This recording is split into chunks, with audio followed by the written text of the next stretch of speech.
So now let's see how we can work around with artistic filters inside of Adobe Photoshop Elements.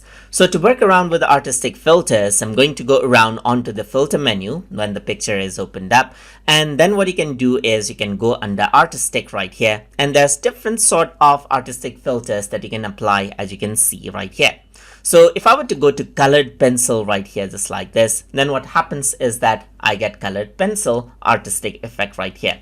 You can access out the same effect by going around over here onto filter and by going into filter gallery as well. So that because the artistic brushes you can see are all over here in the filter gallery. So if I were to go around onto filter onto artistic, you can see cutout is an option over here as well. And similarly, you get the same option over here in the filter gallery as well. And you can adjust out the cutout over here like as simplicity right here and so forth to apply out that effect. You can go around and press OK to apply it out right here. Now let me just go around and press Ctrl Z and let's explore other filters. If I were to go to filters under artistic, then you can see you can go around and apply dry brush over here. You can apply film green, you can apply fresco right here, you can apply neon glow, paint doves right here. You can simply apply palette knife, plastic wrap, which makes it look like it's wrapped in a plastic. As you can see, you can work around with the smoothness as well.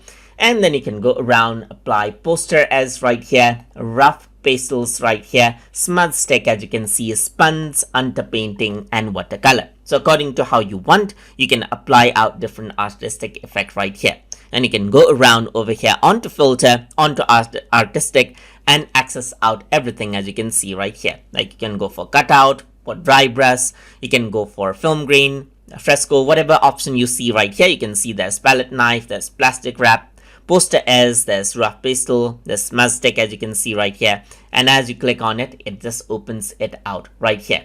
So that is how you can go around and utilize the artistic filters inside of Adobe Photoshop Elements and then apply it according to how you want. So I hope you guys learned something as always. And as always, please like, comment, share, and subscribe.